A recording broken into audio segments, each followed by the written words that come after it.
with your experience this time round, and then we'll talk to Katie and Pam so we can hear about everybody's experience of this really sad experience, really.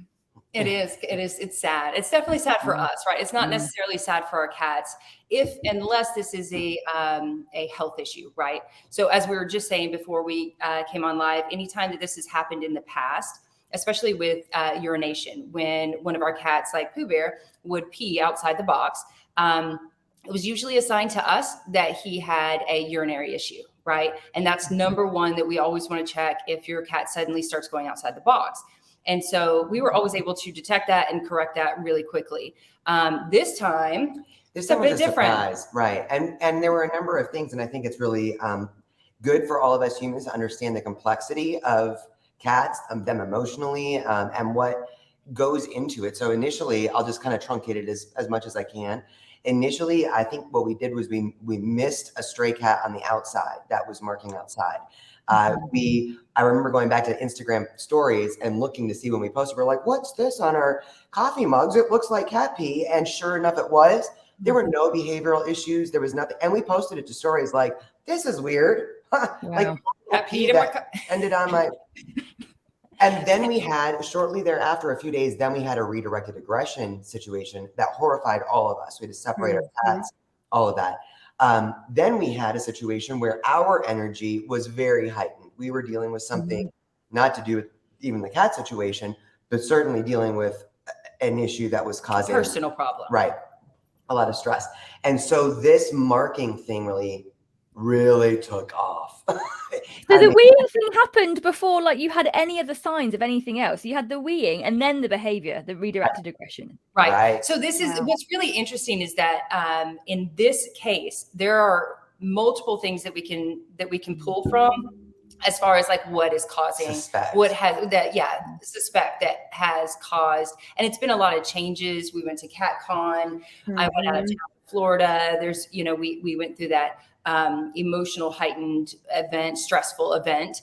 And then there was a cat spraying in the backyard. So it's like, a lot of times we think as cat parents that there's just going to be one thing, right? There's just one thing. And in the past, it's always been one thing for us. Why your cat's going outside the box? Maybe it's because, Pooh Bear used to poop in front of the front door every time we came home from a vacation, but it was like that's what he does. And he's just marking the territory. Yes. Don't leave again. This is my, and so there's always like a one thing in the past. And this has been a big learning experience for us because it's not just one thing. And I want to give a shout out to Pam Roussel. Love you so much. Who's been a great resource for us as we've gone through this with some energy cleansing, things of that nature. Cat Behavior Alliance. You guys, we have so many beautiful resources. Feline behaviorists are so underutilized. What a great helped us. Karen Denby Smith, animal communication. I mean, it was amazing to go through something that we've really not experienced before, which is really frustrating because not only do we recognize the cats are doing this because their scent brings them comfort, so something is bothering them, right? Their health, they were healthy. Yes, you want to make sure that they're healthy. Everyone's healthy, but this is happening. So we have really this pool of these tools in our toolbox now: communicators, behaviorists, energy cleansers, kinesiology. I mean, so many things that have really kind of helped us hone in on solutions. And it is a journey. It's not like, oh, we fixed this or we sprayed that or we go like 3 days and we're like, we have been 3 days. I'm good. And then something happens and we can't necessarily detect it every time. This last time, it was very interesting that Adrian detected it because of a cat statue, or I don't know if you call it a statue. It's a little silhouette, like a little, it's like a little stick figure you put in your figure, you put in your garden of a little black cat that if you look outside, it looks just like Friday sitting out there. Yeah. Now, compound that with the fact that we've seen a black cat around our backyard. We found spray spots that when we hosed them down and did the whole enzymatic cleaner down there, smelled so strong. So our babies were smelling that. And not even thinking about it, there's this black cat that's been in the garden for months, but they smell something and now they're extra vigilant and they're sitting there looking at this cat. And we never even thought about it. No. But we've removed it and now we're what? maybe 10 actually, days. it was, well, you came home from Florida. And they peed in my suitcase. And it was Monday. It was Halloween. So since Halloween. But it was Friday. And yeah. So you've had nearly just over about a week, but like you said, you are still hyper vigilant, working and keeping an eye on everyone, because I mean we've all got multi-cat homes. We don't have as many as you guys do, but when you've got one who is sharing their emotions, sharing their current state, it's going to impact the others, right? And not just the cats, but the humans and things in the home as well. So thank you for sharing with us. Dr. Katie, I'm just going to pass it over to you a little. We were talking about sharing stories before we started. And just when Jay mentioned that she had a bit of an accident from one of the cats in her suitcase when she came home, what have you experienced with inappropriate elimination? Or should I say you and your husband? Yes. So currently with our 3 black cats, we have not had this issue, knock on wood. Previously with our other 2 cats, when we lived in New Zealand, my husband would go back and forth on deployments quite a bit. And one of our male cats was very, he would poop in his shoes or like his suitcase in the closet if we left it open when he would come home. So that was always exciting. And I think too, looking back at probably the response was probably not the most appropriate response in terms of managing the stress, of course, getting upset with a cat, not the best way to respond to that. Now, fast forward a few years, when we first moved back to the States, our female tortoiseshell, Callie, our house was wrecked. So we had a really bad inappropriate urination problem with her. And we ended up, when we sold to move up to where we are now, we've been here for quite a few years. We ended up just replacing all the carpeting. And it was like, wow, this was really, really, and I could smell it also too. It's one of those where it's just like, but the other thing that we found out with her, this was at the beginning of my early stages of my vet career. And so we actually tried fluoxetine with her. So we actually used a calming medication. And I absolutely, because this is what we're taught in vet school. This is how we manage it. You just you numb them, you take away that, and they just sit there. And she just sat there like a zombie. And it didn't change anything. She just was a zombie peeing all over the place. And, she had no personality. And obviously now I treat it very, very differently. But we also had the problem where I came home one day from work and there was a cat staring at her in one of our basement windows. And so similar situation where we had a cat coming into our yard and knowing that, obviously closing those blinds and, creating a different type of environment for her to help protect her. I can't control the cats coming in. But it was definitely a learning experience for us. And, we're very aware now with the 3 cats and making sure that we're, managing the environment, the stress levels, and all of that, because their personalities are very different. And we brought in a 3rd very dominant cat. We didn't expect to bring him in last year, actually around this time. And he changed all the dynamics. And so we had to modify our environment, make sure that, our stressy kitty, that's a senior, that she had places to go to and safe places and high places and, low places for him, and a lot more environmental enrichment, and also being more aware that we need to play with him more than what we were currently doing. So we had to modify a lot of different things and think about what was happening and really monitor their behaviors and their personalities and address that too in our household, because going from 2 to 3 cats is very different. I mean, it's a lot. And, I've always had 2 cats. And they had a very interesting relationship, a very love-hate relationship. And I think that's something too, where, that's very important to be aware of, because a lot of this comes down to, a stress response. And then it can turn into this vicious cycle where, especially, the cystitis and the inflammation and the urinary tract inflammation usually is what it is, not necessarily infections. And it just keeps, perpetuating itself. And if we don't know how to break that cycle, so I love that Jay and Adrian shared these additional resources outside of a veterinarian. Yes, make sure we're ruling out pain. We're ruling out, a medical health condition. Very, very important. But a lot of times veterinarians are not equipped with the tools and the knowledge to break through a really hard behavioral situation like this. So it's really good to have a team on hand to help manage that and understand that that's multifactorial, and we have to investigate and like figure out where are things going wrong and how can we support our cats in this situation. I think you're absolutely right. And you mentioned a point about the environment enrichment. It's not just, having scratching posts in high places isn't just to, because cats like them. We've got to be aware of their environment, because their environment supports their stress levels, as do ours. If we're in a messy house, you get stressed in your head, don't you? Your emotions are affected. And it's just to say, what did I say that's funny then? He's smiling. What are you giggling about, Pam? Because you looked at Jay like messy house. Yeah, that is exactly right. She knows you two so well. You're so right. Yes, continue. Busted, you two. I've lost my train of thought now. So yes, environment enrichment is really important. And as Dr. Katie said, getting a vet check is helpful. You need to make sure there isn't a physical issue going on. But unfortunately, I've had the experience, as I'm sure, Pam, you have as well, where you have people, clients come to you to support their cats, and their vets are offering medication if there's not a medical issue. And unfortunately, they don't have the behavior experience, and that's not their realm, that's not their field, right? Mm-hmm. I don't have vet experience. So, everybody's got their unique field that they can support your cat with. And I just also want to, before I come to you, Pam, mention about, we were all chuckling a minute ago about, pooping in the shoes. Like, isn't it kind of funny? But from a cat's perspective, that cat, clearly not happy. Do you know what I mean? Like I know that we do need to find the humor in these situations, because our energy, oh my goodness, impacts our fur baby so much. So if we're going to laugh rather than cry and break down or shout at the cat, go for a bit of laughter, and then find out, what can I do next? What can I do to support them? Because it's, cats are inherently clean animals, right? They don't do this. I'm just going to say this now. They don't do it to spite us. That is not the way they work. They don't have that mental capacity to react that way to us. That's, I don't know about whether, and let's go to Pam. What do you think about that? Do you agree?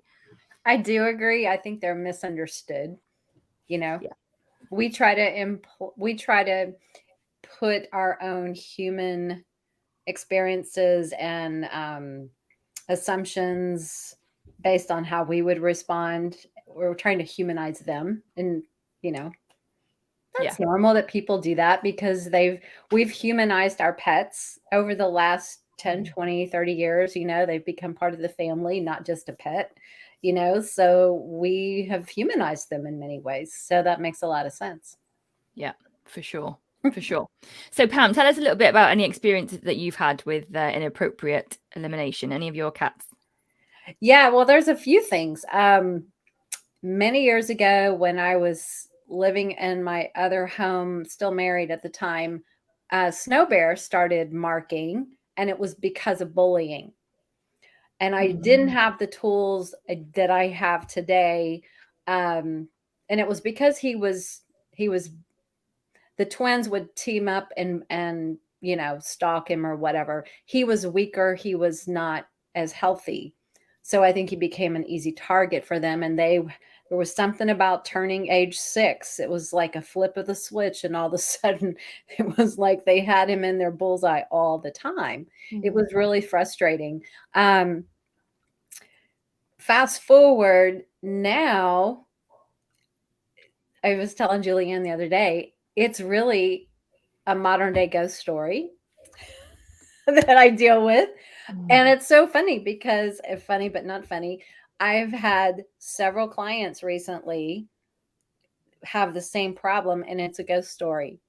Their cats in spirit or other entities, not necessarily bad entities, are visiting their home.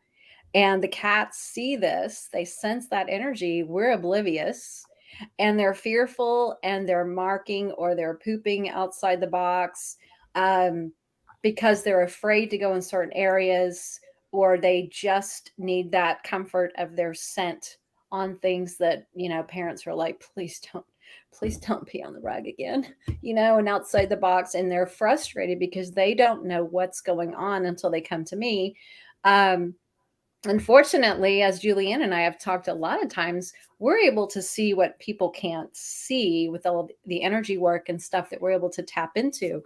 So I get cats in spirit. My cats in spirit are coming to me on a very regular basis. And, it's because they usually have a message or something they want to share with me, but I don't know that they're here until my cats are starting to freak out or not eat their food or whatever. Or Aylin decides to poop on a cat bed instead of in her litter box. That's like a big, somebody's bothering you again. It's because she's afraid. And so she goes into a very, where this particular cat bed, it looks like a big pillow, and it happens to be the color baby blue, which is a very calming color, so that's where she will poop if she doesn't feel comfortable going into the litter box, which is literally in a hallway. But she senses that energy and it's frightening for her. So yeah, it can be very frustrating. And then we have a feral cat that apparently likes to visit our backyard, and like Jay and Adrian have seen the markings on the side of the house or whatever. And Gunnar tells me, because he'll go out there and all of a sudden he starts wailing and if I was speaking cat language, it would be like, Mom, he's here again and he's spraying on my house and my deck and my, that I can just hear that coming from him because he is not happy. And then he gets all pouty and comes inside. So yeah, I have to go out and clean and spray and, put flower essences on him and clear his energy and all that because he's upset. Yeah. It's hard. It is hard. Jay, you're gonna say something. Go on before I ask the next question. Just for the audience, one thing that we had to get a new black light, right? But for anybody that doesn't know, if you are suspecting that your cat is spraying, or there is a cat spraying outside, or your cat is spraying in your house and you smell it but you don't know how to find it, black lights are a great way to do that. And that's how we found out. We waited until the sun went down, and Adrian went around the yard just like with the black light, and that's, lo and behold, on our trees there was a huge, like glowing spot, and we were like, oh, really? yeah. But it's lighting up. It was totally lit up. She was like, look at this, and I was like, oh my God. And I didn't smell it when I first got up to it, but then I took the hose and I was hosing it out, and it was like, wow, like a unfixed male cat kind of thing. But I just wanted to piggyback on the whole, like, not humanizing our cats. I think it's so important. We know how frustrating it is that there's a mess somewhere, especially if you have this going on. It's like you think you smell cat pee all the time, right? And you're extra on edge with your cats, which does not help their stress because they are trying to comfort themselves in some way by doing this. And while I do understand that if Jay pooped in my shoes, that's an impossible thing to do, I can't respond to our cats that way, right? It's just not, it's right, that's straight. Humans are far less pure than our cats' ability. They do everything out of instinct and everything out of a sense of security. So it's really important to understand that when you're dealing with this and you've eliminated health issues. Yeah. And it's also, it's the number one reason these type of behavioral issues going outside the box is the number one reason why cats are brought back to the shelters, and thus the number one reason why they're euthanized. So it's really important that we understand it from their perspective, and what they're not trying to do something out of spite, that they're not trying to do something to make us upset or like a FU type of situation. They are, they're doing it to bring themselves comfort because of a stressful situation of whatever that is. Rita and Linda from Cat Behavior Alliance told us a story about a client that they had, where every time he went out of town, the cat would poop on his pillow in his bed. And they were, the owners were like, we're going to have to surrender. I'm like, I can't I can't continue to clean up poop from my pillow on my bed. And she explained how it's because the cat loves you so much. Like, it is not because they're doing this out of spite. They literally love you so much that they want to mesh their smells with you, which is going to be strongest on your pillow where you sleep at night, right? They want to mesh their smells to make them feel more comforted while you're away. And of course, that changes the whole perspective, right? For us as cat parents who do love our cats, regardless of the crazy things that they shit on. Absolutely. I think that's a great point. We need to be aware that they are doing this because they're trying to find comfort. It is an emotional reaction. Most of the time it's stress, but in whatever form that stress takes, stress is such a broad umbrella. It could be abandonment, it could be loneliness, it could be fear. There are so many emotions that go under stress, and we've got to be careful or aware that we use that word to cover a lot of emotions. But like you said, doing it on the bed, I have a lot of clients come to me for that. I'm like, that's because that's where your scent is the most concentrated. That is where they feel the safest. They're not doing it just to tick you off. That's not the way they work, and I just want to talk a little bit about talk a little bit about cats that do it when it's not behavior, like an emotional reaction. So I experienced this with Pickle. My experience of inappropriate elimination it's been very different. It's never been because of another cat.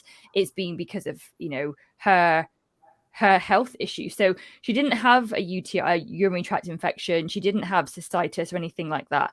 She was old. She was elderly, and what happened was she kept missing the tray. So we got a bigger and bigger and a bigger litter tray. We ended up with a puppy tray that was 1 meter by 1 meter.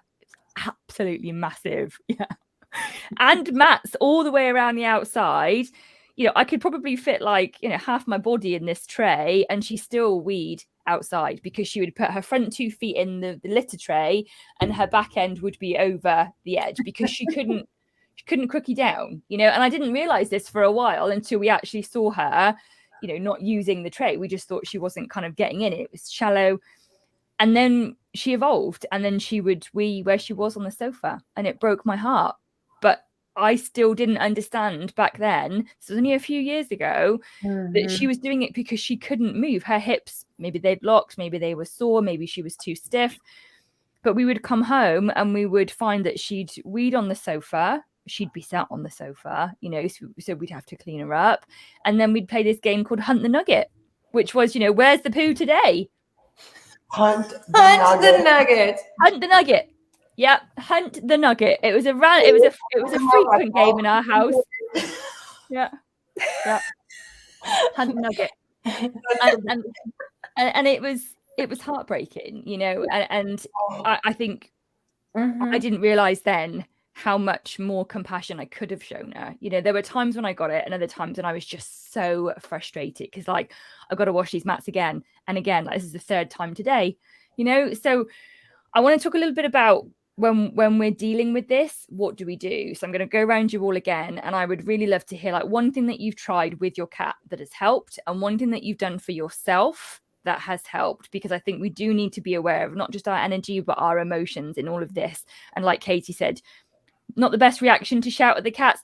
I've done it, because my humanness just bubbles over and my frustration comes out of me. So let's start with Jane Adrienne. So tell me one thing that you've tried with your cats. I know it's not the one thing that fixes it, but one thing that you've tried for them and one thing that you've tried for you. Go to Jay first. Well, I'll say that to your point, as far as older cats that are, starting to break down, now we know that there's so many things that we can do to help their joint health, right? There are so many safe ways, supplements, diet, things like that we can do to help their joint health so that they can better get into those litter boxes. But when we learned this, our oldest wasn't going outside the box, but he was sometimes falling in the box. So we lowered that threshold, right? So we build our own boxes. The entrance. Yeah. We build our own boxes for our litter boxes, and they're also massive. We use big storage totes, but we lowered those entrances so that there's not a jump type of situation, which a lot of people, it's a very simple solution for many cats, because a lot of cats that are older, they want to go in the box. They would prefer to go in the box. They just don't want to have to jump to get in it. So lowering the threshold and walking in to where they can easily get into the box is one thing that we. I think as far as something that we've done, I think that we both actually paid far more attention to our energy. If there is, if we're having a very stressful day, just step outside, just get away, just go and take a breather. I think the play sessions have been great with the babies as well. But I'm just going to kind of use the same, because I think it's a big one. Obviously, when we've tried convivial spray, I think that's helpful from cat fairy, you know, the cat calm, everything, and that you can see that making a difference. But litter is such a resource for our kitties. So especially in multi-cat households, if you notice litter guarding, if you notice things like that, add an extra box in another area, which is something that we've also done.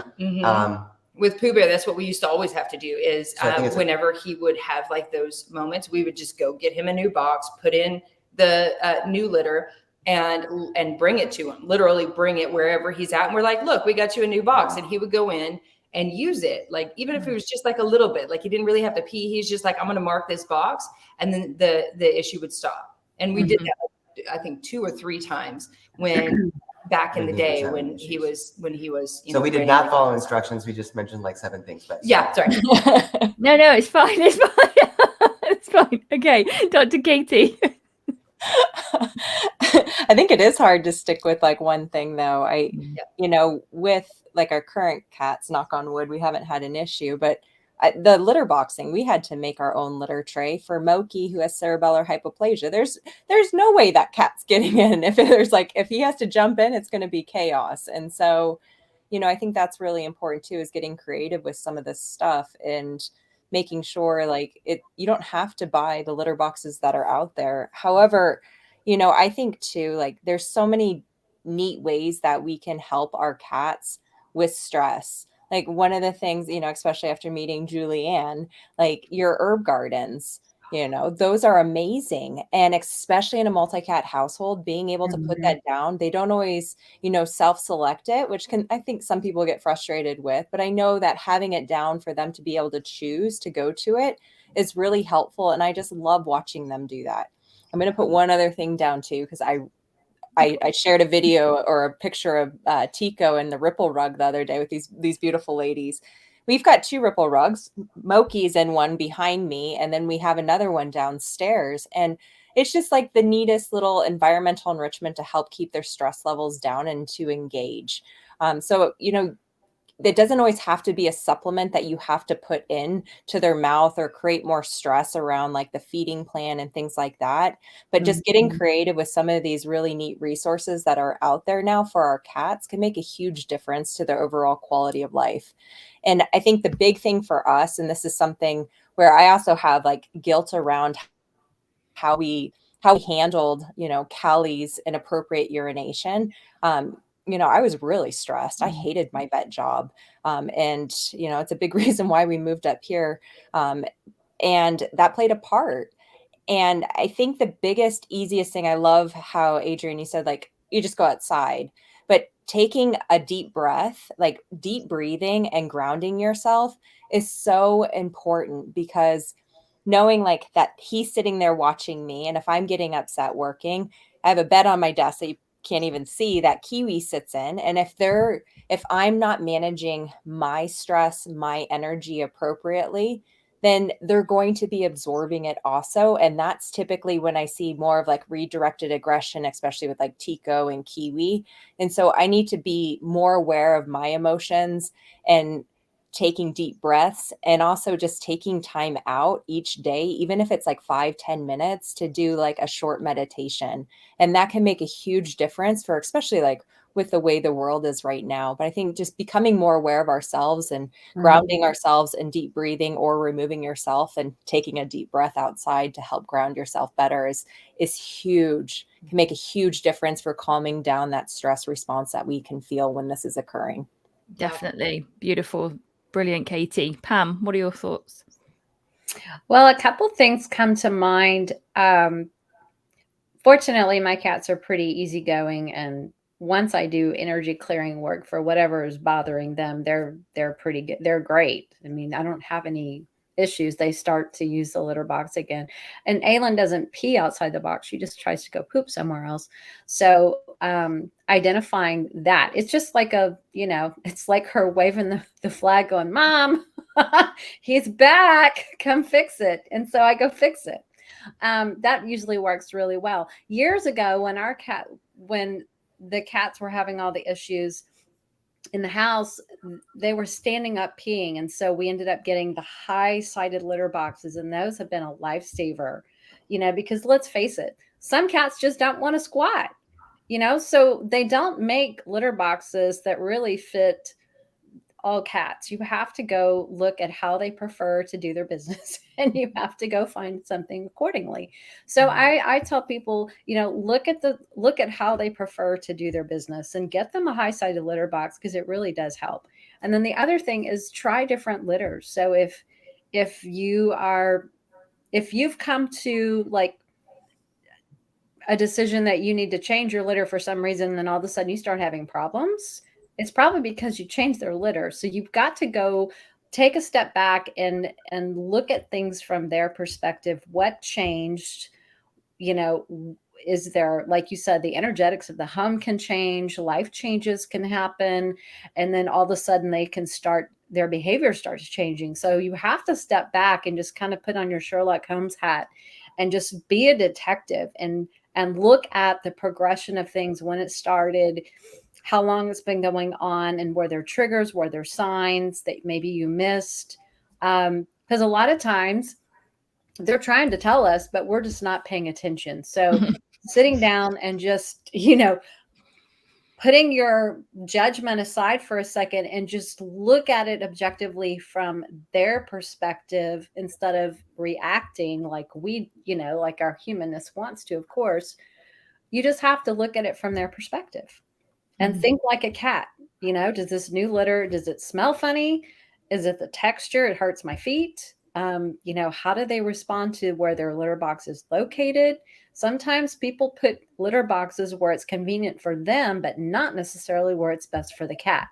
So you have to think about stuff like that. Yeah. I am so glad you said that. Oh, go on, Jay. Well, I want to say also the cleanliness of the box itself, right? Yeah.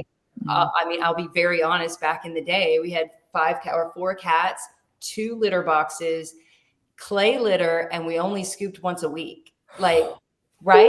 Right. Thank you. Right. So no judgment here to anyone, right? In there, but we have to. Cats are very clean animals, and they want their litter box scooped, right? Like they want it to. However, we learned from Jackson Galaxy that sometimes you can clean it too much. If you use like toxic chemicals like bleach or whatnot, when you clean out the boxes, sometimes the cats are like, that's not mine, my scent isn't in there, and they don't feel comfortable any longer. So you want to clean, but you want to clean it with, with non-chemicals, like we use vinegar and water. Right. But I'm sure there's other cleaners out there. You ladies probably know of some. But we don't want to clean it too much, but we want to make sure that it is scooped and they're not trying to poop in an already pooped pot, right? I think that's really important, is the smells too. So the cleaning products are huge. This is a huge issue with so many clients. I see it every single day, where we're just sterilizing the home and we're using really strong chemicals, and our pets have a really strong sense of smell. And so if you're using exactly we're wiping away their scent, but also too, we're making this box, this enclosed box, smell really strong, of course, they're not going to want to go back in it. So I think being aware of, the scented litter, I think someone posted, and of course, those are not my go-tos. They are not good for them health-wise. They're bad for us. They're also going to make it more likely that something like this will happen at some point in the future. So this is a great place to be able to assess, what are the cleaning products I'm using in my home and why, and how can we get more natural in terms of reducing the amount of chemicals, because the chemicals are creating a lot of health issues that I am seeing, that we're all seeing with cats and dogs every single day, and it's not helping us either. So I think this is a great reminder to just assess the situation, and as you are using a cleaner, turn it around and read the label, because it can impact a lot of different areas of health for our cats. Absolutely. And at the end of the day, if you've got a stinky litter box, you need to look at nutrition, because what's crappy that goes in, crappy comes out, so like it is looking at what the nutrition and the diet is, and obviously there is the hygienic side of it as well, and like you said, to keep it clean but not too clean. I like that. Next time I do this, you're totally doing that. We all went around the horn and shared 1 to 17 things that we've tried for ourselves. But I'm curious what your experience as well, something that you've tried and something for your cats and for yourself too. So the other day, before a big change in our home, the night before, Leo weed on a mat, and touch would have never experienced that from him. So my first go-to for both of us was, we need to have a sit down. Sounds really dramatic, but I was like, buddy, like, what's going on? And I didn't, I'll be honest, I didn't use my kind of woo-woo skills. I just sat with him as a cat mum, and I talked to him, and I put my hand on him. And as I was talking, I was feeling his heart rate, read his body language, which everybody can do. Everybody can do that. And I was just like, but I know there's big changes. I know that the house feels different. It'll be better in 24 hours. I am not angry with you. And I talked to him. For me, it is simple, like Katie with the breath, it is that simple, just talking and saying like, bud, I hear you. I know you're stressed. Thank you for telling me that. I see you, and I'm going to do my best to support you through this. We've got your litter trays if you need them. We've got one covered and one uncovered, because Max likes to go in a covered and Leo usually prefers an uncovered. We don't have a third one. We've only got 2. They go out a lot of the time anyway. So we've got the 2 in the house. And for me, it was really learning, because I was just like Katie. I carry still to this day guilt about Pickle, about one day when I shouted at her for weeing, and I've got to do a lot of self-forgiveness work on it, because it was, it wasn't my finest moment, but in that moment, that's where I went to. So with Leo, I was like, right, I'm going to approach this differently, people, and I was like, bud, I can wash it, I can wipe it, I can clean it up. It's, in my world, it's not a big deal, but for you, it obviously is. What can I do for you? How can I be there for you? Because I think it's really easy to get stuck in how I think I want things to be. Like Pam mentioned, where people have the litter trays, some people have them where it's convenient for them, and that's not always the best place for it to be. I don't want one in my hallway. We've got one right as you come in the front door on the left-hand side where all the shoe rack is. So my behaviorist head says you shouldn't have it in a heavy foot traffic area of the home, right? So we used to have it in a downstairs spare room, but because we've got to shut that room because it's got the cat flap, I've got to move the tray out. So in theory, the boys shouldn't use it yet. The boys are both using it. I'm like, isn't that fascinating? Yeah. But I would love to put them both in the dining room. But in the dining room, we've got a cat tree in one corner and a litter tray in the other. So I can't have it in there because I don't want to have them in the same place. So it's like, my sister said to me today, she got litter in her shoe. She left my house. And she was like, why is there a litter tray here? I was like, because that's where my boys need it.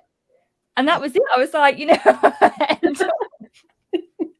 Here's an idea. You can just take the shoe off and go like this. Yeah. And you can put it back on. That's what I would have said. And I probably would have been smacked. So. It's not difficult, but it is actually, I mean, for some of us, like me personally, it took a big swallowing of like ego to allow us to preferences. To allow us to have a big litter box where, we, entertain guests, and it's right there, in the middle of the living room. And it's like, I don't really like that. That's not something that I want. But, another reason that we have, when you have an older cat, they might not be able to make it all the way up the stairs or all the way down the stairs. And we need to be able to, or a stressed out cat, right? We need to have the litter boxes, their resource, in places where they can easily use it to help prevent, inappropriate elimination. Yeah, absolutely. And at least it's not a human toilet in the middle of the front room, right? But if you go to someone's house and there's an old person and they've got like a commode there, like, as long as you don't watch them on there, you don't comment. It's just like, they're old. That's what they need. We accept it for humans. So why not for animals? Why not for animals? Like, we're trying to support animals as best we can. What's wrong with that? Yep. And they're family members. We have absolutely. Yeah. Yeah. Okay. So what? I was going to add one more thing. Yeah. I think this affected us many years ago when we had bullying situations. We had to make sure, and it's something that I learned, I just thought I would share. If you have a home where there's some bullying issues going on that you're in the process of trying to work out, just make sure wherever you have the litter boxes that there's a clear path of escape and they don't get cornered in a certain area, because that can be very, very scary for the one being bullied. Absolutely. So, Can I know you've got one more question, but I was going to say, when you said put on your Sherlock Holmes hat, I just want to say again, I think it's easy for us to be like, oh, what's going on? I can't figure it out. But they are our family members. We have 6 individuals in our home that are going through different things. And I really want to say, we had a situation where we were sharing with a friend of mine who's not in the industry at all, something that was going on. We're like, I'm not really sure how to deal with it. And she just immediately, because she's outside the box, was like, oh, you would want to do A, B, and C. And we were like, what? Sometimes you're too close to the situation. So I want to reiterate the resources that we have available, because as we're going through this, like currently, as we're going through this, you know, Pam Roussel, you have been so helpful helping us figure out the dynamics between our girl cats right now. What you just said about resource guarding, the litter box issue. I've added a litter box outside of that path because I've seen them sit on the chair and wait for one to finish. It's like, no, we need to fix that. You're helping us do that bullying thing. Cat Behavior Alliance was amazing when we got back from CatCon, we noticed that there were, not only did they help us with the outdoor cat, identifying it, finding the spray, but we noticed that there were spots around the house that had been marked that had not been cleaned since we were gone. And we were like, oh, and they said, you know, and then we were noticing Twist is peeing places now, and Friday is definitely going everywhere. And we don't know who else is doing this. And they said, well, sometimes when that scent is allowed to stay, when we don't catch it, then it will have that kind of domino effect of, well, I'm going to need to mark my territory too. I'm going to need to cure. So being able to find those things, get a black light, people. If you notice something, fix it. Just put your Sherlock Holmes on as soon as possible. And then with Karen Dundee Smith, animal communicator, helping us really address our energy in this. So I think it is so multifaceted that when we put on the Sherlock Holmes and are really trying to look at things from our cat's perspective, sometimes if we can't really identify it initially, let's utilize our resources out there, because they are able to see from outside the box better in a way what's going on sometimes. I think one of the things too with the black light, because that's how I knew my house was like destroyed years ago. And I was like, this is great. But keep in mind too, when you're looking with the black light, because of the way like it degrades like the proteins that are naturally in the urine, when you have a fresh, like someone's just sprayed or done something and it's fresh, it usually shows up more like bright yellow, orangey. And then over time, it actually degrades to more of a white color. So this could be a good way to find out, okay, is this like a newer marking? Is this older? And also, you know, as you're like cleaning the product too, you can get a better idea of like, how long has this been here and have I cleaned it up appropriately? So that's another way to use that black light to get a better idea of like, how long has this truly been going on? Obviously, there's a little bit of subjective stuff with that, but that's just something to be aware of. It can look different with a black light. Yeah. Very good. Yeah. Absolutely. Katie, I was just going to ask you a quick question about nutrition and sort of prescription diets. So one of the things that I know people have come to me with, and I doubt, Jen, Adrienne, you've gone down this route when you've started your recent problems, but when cats are constantly, you know, having some form of urinary issues, they go to the vets, and if behavior support isn't recommended, they generally recommend a prescription diet. So I appreciate we're getting towards the end, but could you just speak a little about that, and if it's supportive, and if not, what people could do with, you know, perhaps anything to do with diet? Yeah, your prescription diets are all rubbish. That's just a good general blanket statement to start with. And, you know, unfortunately, I hate prescription diets, especially for cats. And if your vet is giving you a dry food prescription diet, you need to not buy it, for one. Do not waste your money on that garbage. It's full of carbs. Cats are obligate carnivores. They have no need for carbohydrates. It's going to cause protein deficiency over time. It's going to cause harm down the road. It's going to dehydrate them. That's the piece about dry food. Even the prescription canned food versions are made from really low quality proteins, dead, diseased, dying meat is what's used, roadkill, chemicals, and even your canned food too can have a lot of chemicals from the processing, heavy metals, things like that. You are much better off buying a non-prescription wet food than you are wasting your money on a prescription brand. And so Jay and Adrian, a while ago, we did a talk on prescription urinary food. Was it on we talked about prescription diets. Mm-hmm. So highly recommend taking a look at that, where we talked about the different types of ingredients. They're just bad, to be honest. And they are the most expensive pet food out there. And prescription diets themselves are a hoax anyways. On the human side, you can't write a prescription for food. It's not allowed. And so it's a way for veterinarians to make money, and cats won't eat it. That's the other thing. Like that, especially like kidney diets. I mean, it tastes like cardboard. I mean, I don't even want to try it because the stuff that's in it is really toxic. However, cats don't eat it. It's like the number one thing that it's just, there's much better ways to approach diet. We need a wet food diet, whether that's a canned food. Ideally, a raw food diet is the most species appropriate diet for our cats. They need protein. They need like 80 to 90% protein. That's their physiology. And so there's a huge thing. I'll probably get a lot of slack for saying that and being so against prescription diets. But there's a lot of studies out there now that show these do not help our cats. We support you, Katie. Yeah. I mean, I know you all agree. And there's so many other veterinarians that are speaking out against these types of diets. And all you have to do is take a look at the ingredient list and tell me if you would eat it yourself. Yeah. That's all can you read the ingredient list? And the reason why there has to be so many synthetic vitamins and minerals is because of the poor quality meat, and they don't use organ meat. Yeah. That's just a fact. And so if you have a cat that you're trying to transition their diet, yes, it can be hard. I know everyone here has resources for transitioning. We did our last roundtable discussion on transitioning your cats to a better, more species appropriate diet. That's number one. Food is foundation. It will support the gut microbiome. That will also help with the stress levels, because there is a correlation when the gut health is off that directly impacts the brain. Food is number one, and it's not always the easiest to change with our cats, but that would 100% be a focus, getting the moisture into our cats' diets. And I would not waste a single cent on a prescription diet. Mic drop. Thank you, Dr. Katie. Exactly what I wanted to hear. Brilliant. Thank you very much. And when Dr. Katie goes missing later on. Don't say that. Don't manifest that. We'll be like, Mars must have bought her. Yeah, exactly, right? Where is Matey Katie?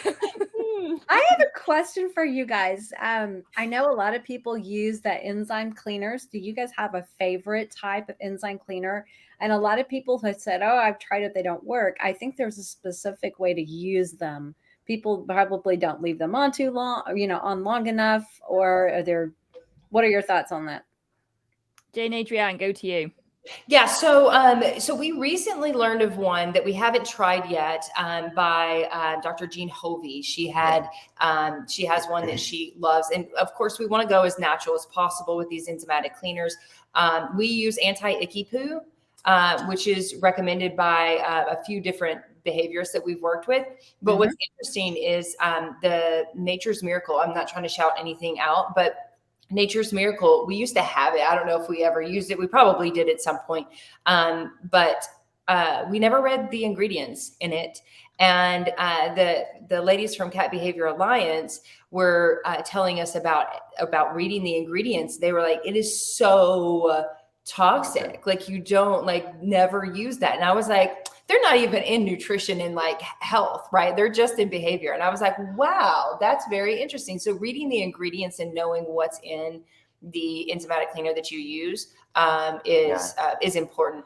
And to Pam's point, there are instructions. I think, we think, oh, it's a cleaner, so we just spray it on and whatever. But there are different surfaces have different ways that you clean them. So really important just to read the directions and yes, read the ingredients. We still haven't read Nature's Miracles ingredients, but very excited to look into Dr. Jean Hovey's. I mean, really a big fan of hers, and I feel like that's exciting that there are, you know, cat specific enzymatic cleaners out there. Yeah. Brilliant. Pam, do you have one? I think the one I have is some sort of an oxy something. I can't remember the name of it, but it seems, you know, it just, fortunately for me, I just have to use it on poop marks and vomit. And that's it.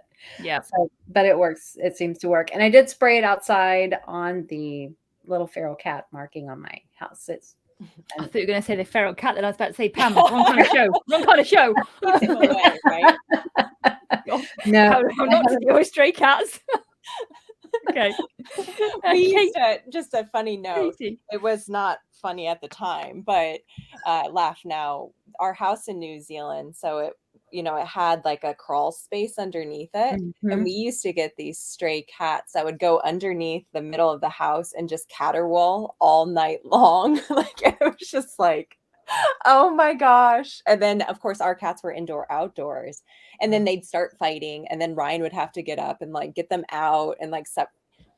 I would do things so differently now if we lived there. It's like crazy, but it was just like thinking back, I'm like, wow, I'm surprised we didn't have more issues, you know, looking at some of these crazy things that happened. And, you know, like this, we all deal with this too. And I think it's important also for everyone listening, like we're all on a journey and we're all at different places in our journey. And it's so important to give yourself grace and like continue to learn. And, you know, 10 years from now, I'll look back at this day and go, wow, I wish I'd known all this, you know, I would have done things so differently. But it's really important, like people here taking time to learn and just show up like, oh my gosh, like you are why we all do what we do. And it's really important to just remind yourself, like we're all learning and we're all doing the best that we can with the information we have at this time.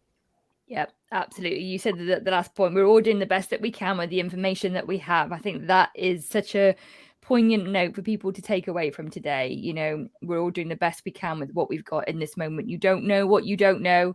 You know, if you've not experienced something, you're going to be new to it. You're going to find your way through it. Your cats will lead you. And Pam and I know, and I know that you three ladies at the bottom of my screen know, our cats teach us if we take the time to learn, you know, if we take the time to connect with them and go on the journey with them.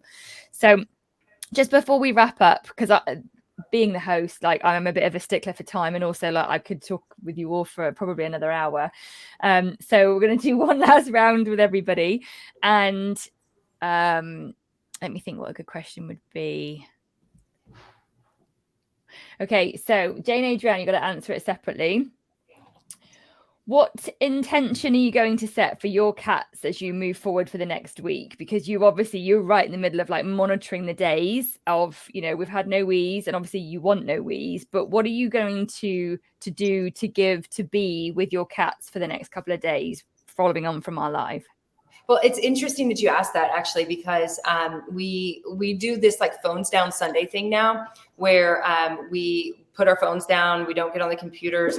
It's really weird because we don't like know what the weather is going to be like, or, you know, like who invented A, B, or C for an entire day. We have no idea, but it rejuvenates us. And at first a little cringy and scary. And then we relax and we read books, and we just like, you know, rejuvenate. I don't know what the right word is, like, you know, but we feel so much better to attack the week. And we usually give ourselves something that we can do during that week in order to be better people and better cat parents. And this week it was that we're going to take a walk every day. And I did mine this morning, and she's doing hers right after the round table. But it's, you know, it's just like getting outside the house, because we work inside the house, we live inside the house, we do everything, you know, right here. So our energy is just always right here. But to get out, to breathe, to, you know, be grateful, those kind of things are what's changing this week. Nice. Adrienne, you too. You got to answer it too. I was going to say, yeah, I think the intention that I want to set for all of our beautiful babies is peace. I mean, and joy. Like I want to be able to give, you know, we can't give what we don't have. And I think that, you know, what Jay is saying, prioritizing, taking time to clear my head, like Dr. Katie was saying, let's meditate for 5 minutes or do whatever it is that's going to help us center up so that we actually have something. So I want to give our babies more joy, more peace, and pay attention to when they want attention. I think that they all, you know, Beautiful. they all come to you at some point, and they want some sort of engagement. And I think just being more attentive and being able to have some joy and peace to give them. Yeah. Lovely. Oh, you two warm my heart so much. You put so many sparkles in my jar. I love that. Okay. Sparkles in my jar. Katie. I would say like the intention for this week, it's been a bit crazy, and I probably have not been this, if I'm being 100% transparent with everyone recently, but presence. So being more present every single day, because I know how much it can help me, and making sure like I'm sitting down, especially God bless my husband. He's what keeps me alive on the other side of this. And, being more present with him, but also being more present with each cat is really important too, because we're going into fall. Tico loves going outside. I have to be with him because I don't trust him to not do something silly and get injured or hurt without me watching him. But he gets more upset when he doesn't get outdoor time. So I need to be more present with him and like engage and play with him and make sure his needs are met as we're going through, the change in season here in Colorado. So presence is mine. Lovely, beautiful, and big hearts to Ryan. Can we just say, I don't know if he's listening right now, but God bless you, Ryan. Lovely, thank you, Pam. Yeah. So it's interesting. I've really been trying to be more present as well with the cats, because there was a period of time where I was really working more than I should have and not engaging with them as much as they needed to. But recently, I was telling Julianne this, I am getting visitations literally almost every day from a cat in spirit, and they are here to tell me something. So I've been practicing sitting down and channeling their messages when they come. So if that's I just did one this afternoon before I hopped on, because it was important to Snow Bear that I paid attention and got whatever it is he wanted to share with me. So they're trying to help me grow spiritually. And so they will not leave until I sit down and listen to them. Mm-hmm. It's fascinating. Mm-hmm. Beautiful. Lovely. Mm-hmm. And what about you, Julianne? I think I want to bring a sense of safety and peace to my boys. So we've had a bit of a change of home circumstance, and I know that they're both unsettled. Pam and I were talking at the weekend, and as much as in themselves, their behavior has changed from my perspective for the positive. So Max isn't clawing at the carpet. Leo's not being more aggressive than I've ever seen him be. They have changed, but I can tell that there is a sense of unease between the three of us. So I want to find my routine, help to reground them and to help them to feel safe, so that they know that despite what changes have happened here, I'm not going anywhere, and they've got a safe, secure home, and, they can find a bit of peace with where we are. So I'm going to bring safety and peace to my boys this week. That's my plan. Fantastic. Yeah. Oh, look at that. And we started at 1 minute past as well. So bang on time. Absolutely perfect. Okay. So let's just do a very quick round robin to see where people can find everybody. So obviously you're on Jay and Adrianne's page, so you know how to find the awesome Two Crazy Cat Ladies. Pam, do you want to quickly tell everybody where they can find you? Yes, I'm at perfectlyholistic.com. That's PURRR, perfectlyholistic.com. And then we have a shop.perfectlyholistic.com. We're on Facebook, Instagram, YouTube channels. So reach out, email, go through the websites or whatever. Happy to help if I can. Beautiful. Thank you, Dr. Katie.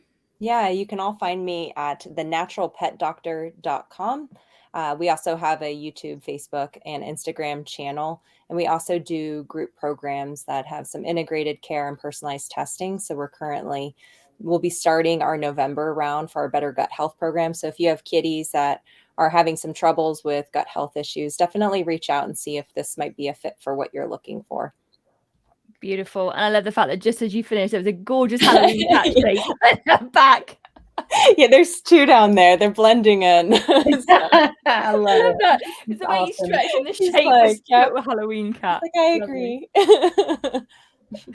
Beautiful. And if anybody's interested, my name is Julianne Thorne and I am Naturally Cat. So you can find me on Facebook, Instagram, and YouTube. And the website is www.naturallycats.co.uk.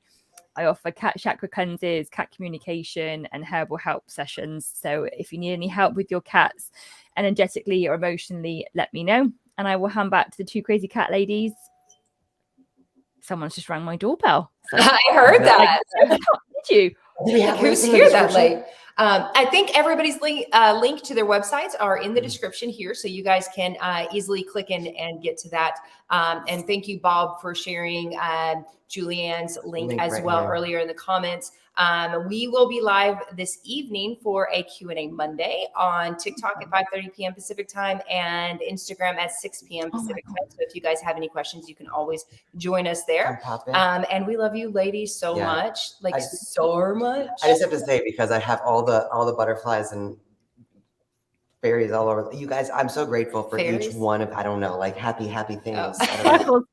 I'm so grateful for each one of you beautiful women, for the passion that you're sharing with all of us, for everything, and for every single person that's joined us here today. I really feel like there's such power in learning and growing together, and it's changing cats' lives. And I think it's, oh my God, I'm just grateful for it. So thank you guys all.